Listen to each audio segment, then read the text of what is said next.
ನಮಸ್ಕಾರ ಸ್ನೇಹಿತರೆ, ಇವತ್ತಿನ ವಿಡಿಯೋಗೆ ತಮ್ಮೆಲ್ಲರಿಗೂ ಸ್ವಾಗತ. ಈಗ ನಾವು ಮಿಥುನ ರಾಶಿಯವರಿಗಾಗಿ 2026ರ ಮಾರ್ಚ್, ಏಪ್ರಿಲ್ ಮತ್ತು ಮೇ 3 ತಿಂಗಳ ವಿಶೇಷ ಭವಿಷ್ಯವನ್ನು ತಿಳಿದುಕೊಳ್ಳೋಣ. ಕಳೆದ ಕೆಲವು ತಿಂಗಳುಗಳಿಂದ ನೀವು ಮನಸ್ಸಿನ ಗೊಂದಲ, ಆತಂಕ ಮತ್ತು ಅಶಾಂತಿಯಿಂದ ಬಳಲುತ್ತಿದ್ದೀರಿ. ಸಣ್ಣ ಸಮಸ್ಯೆಗಳು ದೊಡ್ಡದಾಗಿ ಕಾಣುತ್ತಿದ್ದವು. ಆದರೆ ಈ 3 ತಿಂಗಳಲ್ಲಿ ಗ್ರಹಗಳ ಅನುಕೂಲಕರ ಚಲನೆಯಿಂದ ನಿಮ್ಮ ಮನಸ್ಸಿಗೆ ಶಾಂತಿ ಲಭಿಸುತ್ತದೆ. ಆತ್ಮಚಿಂತನೆ ಮಾಡುವ ಅವಕಾಶ ಸಿಗುತ್ತದೆ. ನಿಮ್ಮ ತಪ್ಪುಗಳನ್ನು ಗುರುತಿಸಿ ಸರಿಪಡಿಸುವ ಶಕ್ತಿ ಮೂಡುತ್ತದೆ. ಈ ಅವಧಿ ನಿಮ್ಮ ವ್ಯಕ್ತಿತ್ವದ ಪುನರ್ನಿರ್ಮಾಣಕ್ಕೆ ಬುನಾದಿಯಾಗಲಿದೆ. ಇದೀಗ ನಿಮ್ಮ ಆಲೋಚನೆಗಳಲ್ಲಿ ಸ್ಪಷ್ಟತೆ ಹೆಚ್ಚಾಗುತ್ತದೆ. ಹಿಂದೆ ತೆಗೆದುಕೊಂಡ ಕೆಲವು ನಿರ್ಧಾರಗಳು ತಪ್ಪಾಗಿದ್ದರೂ ಈಗ ಅವುಗಳಿಂದ ಪಾಠ ಕಲಿತು ಮುಂದೆ ಸಾಗುವ ಧೈರ್ಯ ಬರುತ್ತದೆ. ಈ 3 ತಿಂಗಳುಗಳು ನಿಮ್ಮ ಜೀವನದಲ್ಲಿ ಹೊಸ ಅಧ್ಯಾಯದ ಆರಂಭವಾಗಬಹುದು. ಧೈರ್ಯ, ಸಹನೆ ಮತ್ತು ಸಕಾರಾತ್ಮಕ ಚಿಂತನೆಯೊಂದಿಗೆ ಮುಂದುವರೆದರೆ ಯಶಸ್ಸು ನಿಮ್ಮದಾಗುತ್ತದೆ. ಮೊದಲನೆಯ ಭವಿಷ್ಯವಾಣಿ, ಹಣಕಾಸು ವ್ಯವಹಾರದಲ್ಲಿ ಜಾಗ್ರತೆ. ಈ ಅವಧಿಯಲ್ಲಿ ಹಣಕಾಸು ವ್ಯವಹಾರಗಳಲ್ಲಿ ಅತ್ಯಂತ ಎಚ್ಚರಿಕೆಯಿಂದ ನಡೆದುಕೊಳ್ಳಬೇಕು. ಯಾರ ಮೇಲಾದರೂ ಅತಿಯಾದ ನಂಬಿಕೆ ಇಟ್ಟು ಹಣ ಸಾಲ ನೀಡುವುದು ತಪ್ಪು. ಬರವಣಿಗೆ ದಾಖಲೆ ಇಲ್ಲದೆ ಯಾವುದೇ ಒಪ್ಪಂದ ಮಾಡಿಕೊಳ್ಳಬೇಡಿ. ಡಿಜಿಟಲ್ ವ್ಯವಹಾರಗಳಲ್ಲಿ ಕೂಡ ಜಾಗ್ರತೆ ಅಗತ್ಯ. ನಿಮ್ಮ ಉದಾರ ಮನಸ್ಸಿನ ದುರುಪಯೋಗ ಮಾಡಲು ಕೆಲವರು ಕಾಯುತ್ತಿದ್ದಾರೆ. ಆದ್ದರಿಂದ ಸ್ಪಷ್ಟತೆ ಮತ್ತು ನಿಯಮಬದ್ಧತೆ ಪಾಲಿಸಿದರೆ ಮೇ ತಿಂಗಳ ಕೊನೆಗೆ ಆರ್ಥಿಕ ಸ್ಥಿತಿ ಬಹಳ ಬಲವಾಗುತ್ತದೆ. ಈ ಸಮಯದಲ್ಲಿ ಹೊಸ ಹೂಡಿಕೆ ಮಾಡುವ ಮುನ್ನ 2 ಬಾರಿ ಆಲೋಚಿಸಿ. ಅಗತ್ಯವಿದ್ದರೆ ಅನುಭವಿಗಳ ಸಲಹೆ ಪಡೆಯುವುದು ಉತ್ತಮ. ತ್ವರಿತ ಲಾಭದ ಆಸೆಗೆ ಒಳಗಾಗಿ ಅಜ್ಞಾತ ಯೋಜನೆಗಳಿಗೆ ಹಣ ಹೂಡುವುದು ಹಾನಿಕಾರಕವಾಗಬಹುದು. ಖರ್ಚುಗಳ ಪಟ್ಟಿಯನ್ನು ಸಿದ್ಧಪಡಿಸಿ ಅವಶ್ಯಕತೆ ಮತ್ತು ಐಷಾರಾಮಿ ವ್ಯಯಗಳ ನಡುವೆ ಭೇದ ತಿಳಿದುಕೊಳ್ಳಿ. ಹಳೆಯ ಸಾಲಗಳನ್ನು ತೀರಿಸುವತ್ತ ಗಮನ ಹರಿಸಿದರೆ ಮನಶಾಂತಿಯು ಹೆಚ್ಚುತ್ತದೆ. ಬ್ಯಾಂಕ್ ವ್ಯವಹಾರಗಳಲ್ಲಿ ಪಾಸ್ವರ್ಡ್ ಮತ್ತು OTP ಮಾಹಿತಿಯನ್ನು ಯಾರೊಂದಿಗೂ ಹಂಚಿಕೊಳ್ಳಬೇಡಿ. ಆರ್ಥಿಕ ನಿಯಂತ್ರಣ ಮತ್ತು ಶಿಸ್ತು ಪಾಲಿಸಿದರೆ ಈ ಅವಧಿ ನಿಮ್ಮ ಭವಿಷ್ಯದ ಸ್ಥಿರತೆಗೆ ಭದ್ರಾ ನೆಲೆಯಾಗಿ ಪರಿಣಮಿಸುತ್ತದೆ. ಎರಡನೆಯ ಭವಿಷ್ಯವಾಣಿ ಬಂದು ಭಾವನೆಗಳ ಮೇಲಿನ ನಿಯಂತ್ರಣ. ಮಿಥುನ ರಾಶಿಯವರು ಸಹಜವಾಗಿ ಭಾವನಾತ್ಮಕ ಸ್ವಭಾವದವರು. ಆದರೆ ಈ 3 ತಿಂಗಳಲ್ಲಿ ಭಾವನೆಗಿಂತ ವಿವೇಕಕ್ಕೆ ಪ್ರಾಮುಖ್ಯತೆ ನೀಡಬೇಕು. ಯಾರಾದರೂ ದೊಡ್ಡ ಲಾಭದ ಕನಸು ತೋರಿಸಿದರೆ ತಕ್ಷಣ ನಂಬಬೇಡಿ. ಯಾವುದೇ ಒಪ್ಪಂದಕ್ಕೆ ಸಹಿ ಮಾಡುವ ಮೊದಲು ಹಿರಿಯರ ಸಲಹೆ ಪಡೆಯಿರಿ. ತಾಳ್ಮೆ ಮತ್ತು ತರ್ಕದೊಂದಿಗೆ ನಿರ್ಧಾರ ಮಾಡಿದರೆ ಭವಿಷ್ಯದಲ್ಲಿ ಪಶ್ಚಾತ್ತಾಪಕ್ಕೆ ಅವಕಾಶ ಇರುವುದಿಲ್ಲ. ಈ ಅವಧಿಯಲ್ಲಿ ಮಾತುಗಳಲ್ಲಿ ಕೂಡ ನಿಯಂತ್ರಣ ಇರಬೇಕು. ಕ್ಷಣಿಕ ಕೋಪದಿಂದ ತೆಗೆದುಕೊಳ್ಳುವ ನಿರ್ಧಾರಗಳು ಸಂಬಂಧಗಳಲ್ಲಿ ಬಿರುಕು ತರಬಹುದು. ಆದ್ದರಿಂದ ಪ್ರತಿಯೊಂದು ವಿಷಯವನ್ನು ಶಾಂತವಾಗಿ ಆಲೋಚಿಸಿ ನಂತರವೇ ಪ್ರತಿಕ್ರಿಯಿಸಿ. ಧ್ಯಾನ, ಪ್ರಾಣಾಯಾಮ ಅಥವಾ ಸಾತ್ವಿಕ ಚಿಂತನೆಗಳು ನಿಮ್ಮ ಮನಸ್ಸಿಗೆ ಸಮತೋಲನ ನೀಡುತ್ತವೆ. ಭಾವನೆಗಳಿಗಿಂತ ವಿವೇಕದ ದೀಪ ಬೆಳಗಿಸಿದರೆ ಜೀವನದ ದಾರಿಯಲ್ಲಿ ತಪ್ಪು ಹೆಜ್ಜೆಗಳು ಬೀಳುವುದಿಲ್ಲ. ಮೂರನೆಯ ಭವಿಷ್ಯವಾಣಿ ಬಂದು ಉದ್ಯೋಗದಲ್ಲಿ ಹೊಸ ಅವಕಾಶಗಳು. ಬಹುಕಾಲದಿಂದ ಉತ್ತಮ ಉದ್ಯೋಗದ ನಿರೀಕ್ಷೆಯಲ್ಲಿ ಇದ್ದವರಿಗೆ ಈಗ ಶುಭ ಸಮಯ ಬಂದಿದೆ. ಗ್ರಹಗಳ ಅನುಗ್ರಹದಿಂದ ಹೊಸ ಅವಕಾಶಗಳು ನಿಮ್ಮ ಬಾಗಿಲು ತಟ್ಟಲಿವೆ. ಹಿಂದೆಯೇ ಅರ್ಜಿ ಹಾಕಿದ್ದ ಸಂಸ್ಥೆಗಳಿಂದ ಕರೆ ಬರಬಹುದು. ನಿಮ್ಮ ಕೌಶಲ್ಯಗಳನ್ನು ನವೀಕರಿಸಿ ಆಧುನಿಕ ತಂತ್ರಜ್ಞಾನವನ್ನು ಅಳವಡಿಸಿಕೊಳ್ಳಿ. ನಿಮ್ಮ ಪ್ರತಿಭೆಗೆ ಸಮಾಜದಲ್ಲಿ ಗುರುತಿನ ಸಿಗಲಿದೆ. ಈ ಅವಧಿಯಲ್ಲಿ ಸಂದರ್ಶನಗಳಿಗೆ ಆತ್ಮವಿಶ್ವಾಸದಿಂದ ಹಾಜರಾಗಿರಿ. ಹಳೆಯ ಅನುಭವಗಳನ್ನು ಸ್ಪಷ್ಟವಾಗಿ ಪ್ರಸ್ತುತಪಡಿಸಿದರೆ ಉತ್ತಮ ಪ್ರತಿಫಲ ಸಿಗುತ್ತದೆ. ವಿದೇಶಿ ಕಂಪನಿಗಳು ಅಥವಾ ಹೊಸ ಸ್ಟಾರ್ಟ್ಅಪ್ ಕ್ಷೇತ್ರಗಳಿಂದಲೂ ಅವಕಾಶಗಳು ಬರಬಹುದಾಗಿದೆ. ಸಹೋದ್ಯೋಗಿಗಳೊಂದಿಗೆ ಉತ್ತಮ ಸಂಪರ್ಕ ಬೆಳೆಸಿಕೊಂಡರೆ ಮುಂದಿನ ಪ್ರಗತಿಗೆ ದಾರಿ ಸುಗಮವಾಗುತ್ತದೆ. ಪರಿಶ್ರಮ ಮತ್ತು ಧೈರ್ಯವನ್ನು ಕೈಬಿಡದೆ ಮುಂದುವರೆದರೆ ಈ 3 ತಿಂಗಳುಗಳು ನಿಮ್ಮ ವೃತ್ತಿ ಜೀವನದಲ್ಲಿ ಮಹತ್ತರ ತಿರುವಾಗಿ ಪರಿಣಮಿಸಬಹುದು. ನಾಲ್ಕನೆಯ ಭವಿಷ್ಯವಾಣಿ ಬಂದು ಆತ್ಮವಿಶ್ವಾಸದಲ್ಲಿ ಏರಿಕೆ. ಮಿಥುನ ರಾಶಿಯವರ ಮಾತಿನ ಶಕ್ತಿ ಅಪಾರ. ಈ ಸಮಯದಲ್ಲಿ ನಿಮ್ಮ ಆತ್ಮವಿಶ್ವಾಸ ಹಿಮಾಲಯದಂತೆ ಅಚಲವಾಗಿರಲಿ. ಪ್ರಸ್ತುತಿಗಳು ಮತ್ತು ಸಭೆಗಳಲ್ಲಿ ಸ್ಪಷ್ಟವಾಗಿ ಮಾತನಾಡಿ. ನಿಮ್ಮ ಯೋಜನೆಗಳನ್ನು ಧೈರ್ಯದಿಂದ ಮಂಡಿಸಿ. ನಿಮ್ಮ ದೈಹಿಕ ಭಾಷೆ ಮತ್ತು ಧ್ವನಿಯ ದೃಢತೆ ಯಶಸ್ಸಿನ ಅರ್ಧ ಭಾಗವನ್ನು ಜಯಿಸುತ್ತದೆ. ಈ ಅವಧಿಯಲ್ಲಿ ನಿಮ್ಮ ಒಳಗಿನ ಸಂಶಯಗಳನ್ನು ತೊರೆದು ನಿಮ್ಮ ಸಾಮರ್ಥ್ಯದ ಮೇಲೆ ಪೂರ್ಣ ನಂಬಿಕೆ ಇಡಬೇಕು. ಇತರರು ನಿಮ್ಮ ಬಗ್ಗೆ ಏನು ಯೋಚಿಸುತ್ತಾರೆ ಎಂಬ ಭಯವನ್ನು ಬಿಟ್ಟು ಮುಂದೆ ಸಾಗಿದರೆ ಅವಕಾಶಗಳು ಸ್ವತಃ ನಿಮ್ಮತ್ತ ಆಕರ್ಷಿತವಾಗುತ್ತವೆ. ಪ್ರತಿದಿನ ಸ್ವಲ್ಪ ಸಮಯ ಸ್ವಪ್ರೇರಣೆಗೆ ಮೀಸಲಿಟ್ಟು ನಿಮ್ಮ ಸಾಧನೆಗಳನ್ನು ನೆನಪಿಸಿಕೊಳ್ಳಿ. ಸಕಾರಾತ್ಮಕ ಚಿಂತನೆ ಮತ್ತು ದೃಢ ನಿಲುವು ನಿಮ್ಮ ವ್ಯಕ್ತಿತ್ವವನ್ನು ಮತ್ತಷ್ಟು ಪ್ರಭಾವಶಾಲಿಯಾಗಿ ರೂಪಿಸಿ ಸಮಾಜದಲ್ಲಿ ಗೌರವ ಮತ್ತು ಮೆಚ್ಚುಗೆ ಗಳಿಸಲು ನೆರವಾಗುತ್ತದೆ. 5ನೆಯ ಭವಿಷ್ಯವಾಣಿ ಬಂದು ಪದ ಮತ್ತು ಪ್ರತಿಷ್ಠೆಯ ಲಾಭ. ಶನಿ ಮತ್ತು ಗುರುಗ್ರಹಗಳ ಅನುಕೂಲಕರ ಸ್ಥಿತಿ ನಿಮಗೆ ಪದವಿ, ಪ್ರತಿಷ್ಠೆ ಮತ್ತು ಗೌರವ ತಂದುಕೊಡುತ್ತದೆ. ಕಠಿಣ ಪರಿಶ್ರಮಕ್ಕೆ ಫಲ ಸಿಗುತ್ತದೆ. ಸಮಾಜದಲ್ಲಿ ನಿಮ್ಮ ಪ್ರಭಾವ ಹೆಚ್ಚುತ್ತದೆ. ದೊಡ್ಡ ಜವಾಬ್ದಾರಿಗಳನ್ನು ಹೊರುವ ಅವಕಾಶ ಬರುತ್ತದೆ. ಈ ಸಮಯ ನಿಮ್ಮ ಜೀವನದಲ್ಲಿ ಶಾಶ್ವತ ಸಾಧನೆಗಳಿಗೆ ದಾರಿ ಮಾಡಿಕೊಡುತ್ತದೆ. ನಿಮ್ಮ ನಾಯಕತ್ವ ಗುಣಗಳು ಹೊರಹೊಮ್ಮಿ ಇತರರಿಗೆ ಮಾರ್ಗದರ್ಶನ ನೀಡುವ ಮಟ್ಟಕ್ಕೆ ನೀವು ಬೆಳೆಯಬಹುದು. ಹಿರಿಯರಿಂದ ಮೆಚ್ಚುಗೆ ಮತ್ತು ಕಿರಿಯರಿಂದ ಗೌರವ ದೊರೆಯುತ್ತದೆ. ನಿಮ್ಮ ಸತ್ಯನಿಷ್ಠೆ ಮತ್ತು ನಂಬಿಕಸ್ಥ ಪ್ರಭಾವದಿಂದ ವಿಶ್ವಾಸಾರ್ಹ ವ್ಯಕ್ತಿಯಾಗಿ ಗುರುತಿಸಲ್ಪಡುವಿರಿ.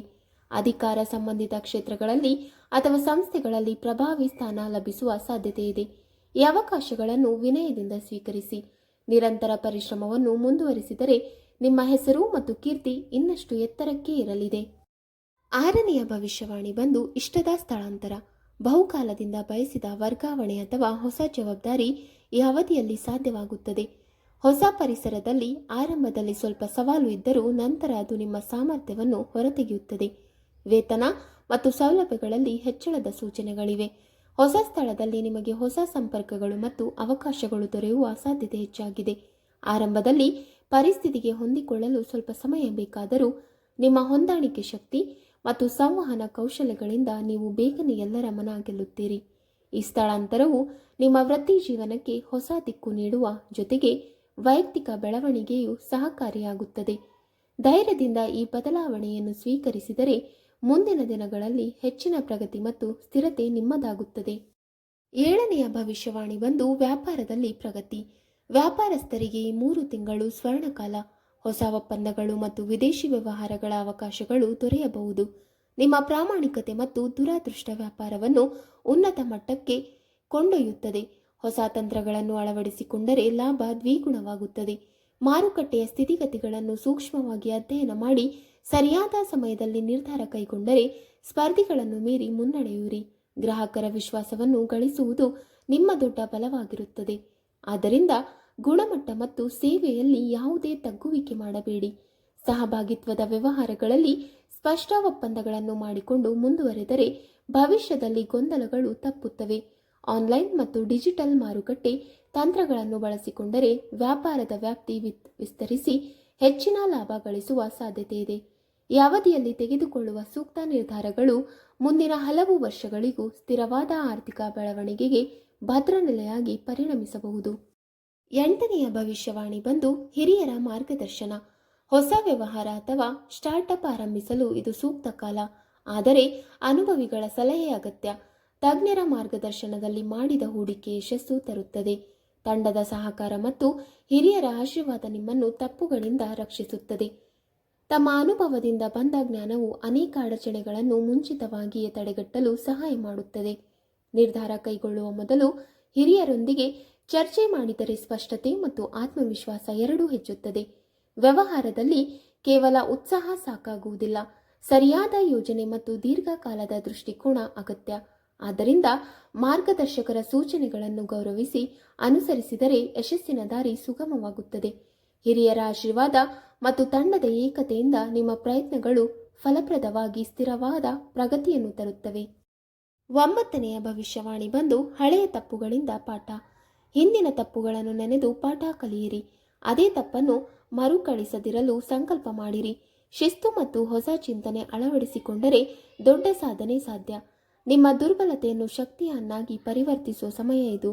ಹಿಂದೆ ನಡೆದ ಘಟನೆಗಳನ್ನು ಕೇವಲ ಪಶ್ಚಾತ್ತಾಪದ ದೃಷ್ಟಿಯಿಂದ ನೋಡುವುದಕ್ಕಿಂತ ಅವುಗಳಿಂದ ದೊರಕಿದ ಅನುಭವವನ್ನು ಸಂಪತ್ತಾಗಿ ಪರಿಗಣಿಸಿ.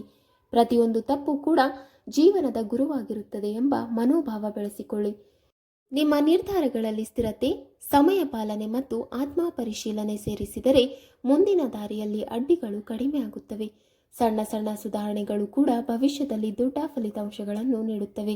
ಆದ್ದರಿಂದ ಧೈರ್ಯದಿಂದ ಮುಂದುವರೆದು ನಿಮ್ಮ ವ್ಯಕ್ತಿತ್ವವನ್ನು ಮತ್ತಷ್ಟು ಪರಿಪಕ್ವ ಹಾಗೂ ಶಕ್ತಿಶಾಲಿಯಾಗಿ ರೂಪಿಸಿಕೊಳ್ಳುವ ಅವಕಾಶವನ್ನು ಬಳಸಿಕೊಳ್ಳಿ. 10ನೆಯ ಭವಿಷ್ಯವಾಣಿ ಬಂದು ಆರ್ಥಿಕ ಬಲವರ್ಧನೆ. ಗುರುಗ್ರಹದ ಕೃಪೆಯಿಂದ ಆದಾಯದ ಹೊಸ ಮೂಲಗಳು ತೆರೆದಿಡುತ್ತವೆ. ಹಳೆಯ ಸಾಲಗಳು ತೀರಲು ಆರಂಭವಾಗುತ್ತವೆ. ಹೂಡಿಕೆಗಳು ಲಾಭ ತರುತ್ತವೆ. ಆದರೂ ಅತಿಯಾದ ಖರ್ಚು ತಪ್ಪಿಸಿ. ಆಸ್ತಿ ಅಥವಾ ವಾಹನ ಖರೀದಿಗೆ ಇದು ಉತ್ತಮ ಕಾಲ. ಈ ಅವಧಿಯಲ್ಲಿ ನಿಮ್ಮ ಹಣಕಾಸಿನ ಸ್ಥಿತಿ ಕ್ರಮೇಣ ಸ್ಥಿರವಾಗುತ್ತಾ ಆತ್ಮವಿಶ್ವಾಸವನ್ನು ಹೆಚ್ಚಿಸುತ್ತದೆ. ನಿರಂತರ ಪರಿಶ್ರಮದಿಂದ ಬಂದ ಆದಾಯವನ್ನು ಸರಿಯಾದ ರೀತಿಯಲ್ಲಿ ಯೋಜನೆ ಮಾಡಿ ಬಳಸಿದರೆ ಭವಿಷ್ಯಕ್ಕೆ ಭದ್ರನೆಲೆ ನಿರ್ಮಾಣವಾಗುತ್ತದೆ. ಉಳಿತಾಯದ ಮಹತ್ವವನ್ನು ಅರಿತು ತುರ್ತು ಪರಿಸ್ಥಿತಿಗಳಿಗೆ ನಿಧಿ ಮೀಸಲಿಡುವುದು ಉತ್ತಮ.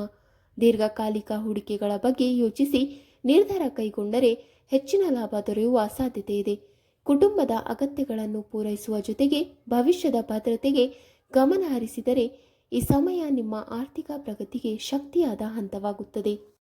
ಕೊನೆಯ ಭವಿಷ್ಯವಾಣಿ. ಪ್ರೀತಿ ಮತ್ತು ವೈವಾಹಿಕ ಸೌಖ್ಯ. ಪ್ರೇಮ ಸಂಬಂಧಗಳಲ್ಲಿ ಗಾಢತೆ ಹೆಚ್ಚುತ್ತದೆ. ದಾಂಪತ್ಯ ಜೀವನದಲ್ಲಿ ಸಂತೋಷ ಮತ್ತು ಸಮರ್ಪಣೆ ಹೆಚ್ಚಾಗುತ್ತದೆ. ವಿವಾಹ ಯೋಗ್ಯರಿಗೆ ಶುಭ ಸಂಬಂಧಗಳ ಸೂಚನೆ. ಅಹಂಕಾರ ತೊರೆದು ಪರಸ್ಪರ ಗೌರವದಿಂದ ನಡೆದುಕೊಂಡರೆ ಈ 3 ತಿಂಗಳು ನಿಮ್ಮ ಜೀವನದ ಸ್ಮರಣೀಯ ಕ್ಷಣಗಳಾಗುತ್ತವೆ. ಒಬ್ಬರ ಭಾವನೆಗಳನ್ನು ಮತ್ತೊಬ್ಬರು ಅರ್ಥ ಮಾಡಿಕೊಳ್ಳುವ ಮನೋಭಾವ ಬೆಳೆಸಿಕೊಂಡರೆ ಸಂಬಂಧಗಳಲ್ಲಿ ಇನ್ನಷ್ಟು ಆತ್ಮೀಯತೆ ಮೂಡುತ್ತದೆ. ಸಣ್ಣ ತಪ್ಪುಗಳನ್ನು ದೊಡ್ಡದಾಗಿ ಪರಿಗಣಿಸದೆ ಕ್ಷಮಿಸುವ ಗುಣ ಬೆಳೆಸಿಕೊಳ್ಳುವುದು ಮುಖ್ಯ. ಜೊತೆಯಾಗಿ ಸಮಯ ಕಳೆಯುವುದು, ಹೃದಯಪೂರ್ವಕ ಸಂಭಾಷಣೆ ನಡೆಸುವುದು ಮತ್ತು ಪರಸ್ಪರ ಬೆಂಬಲ ನೀಡುವುದು ದಾಂಪತ್ಯ ಬಾಂಧವ್ಯವನ್ನು ಬಲಪಡಿಸುತ್ತದೆ. ಏಕಾಂಗಿ ಜೀವನ ನಡೆಸುತ್ತಿದ್ದವರಿಗೆ ಸಹ ಈ ಅವಧಿಯಲ್ಲಿ ಹೊಸ ಪರಿಚಯಗಳು ಸಾರ್ಥಕ ಸಂಬಂಧಗಳಿಗೆ ರೂಪಾಂತರಗೊಳ್ಳುವ ಸಾಧ್ಯತೆ ಇದೆ. ಪ್ರೀತಿ ಮತ್ತು ವಿಶ್ವಾಸದ ಬುನಾದಿಯ ಮೇಲೆ ನಿರ್ಮಿತವಾದ ಸಂಬಂಧಗಳು ನಿಮ್ಮ ಮನಸ್ಸಿಗೆ ಶಾಂತಿ ಮತ್ತು ಸಂತೋಷ ನೀಡುತ್ತವೆ. ಶುಭ ಫಲಗಳಿಗಾಗಿ ಗುರುವಾರ ವಿಷ್ಣು ದೇವರಿಗೆ ತುಪ್ಪದ ದೀಪ ಹಚ್ಚಿ ಓಂ ಗ್ರಾಂ ಗ್ರೀಂ ಗ್ರೌಂ ಗುರುವೇ ನಮಃ ಮಂತ್ರ ಜಪಿಸಿ. ಬುಧವಾರ ಗಣೇಶನಿಗೆ ದುರ್ವ ಅರ್ಪಿಸಿ ಓಂ ಓಂ ಬುಧಾಯ ನಮಃ ಜಪಿಸುವುದು ಉತ್ತಮ ಫಲ ನೀಡುತ್ತದೆ. ಹರ ಹರ ಮಹಾದೇವ್. ವೀಕ್ಷಕರೇ, ನಿಮಗೆ ಈ ಮಾಹಿತಿ ಇಷ್ಟವಾದಲ್ಲಿ ವಿಡಿಯೋಗೆ ಲೈಕ್ ಮಾಡಿ, ಶೇರ್ ಮಾಡಿ ಹಾಗೂ ಕಮೆಂಟ್ ಮಾಡಿ. ಇಂತಹ ಮುಂದಿನ ವಿಡಿಯೋಸ್ಗಳಿಗಾಗಿ ನಮ್ಮ ಚಾನಲನ್ನು ಸಬ್ಸ್ಕ್ರೈಬ್ ಮಾಡಿ. ಧನ್ಯವಾದಗಳು.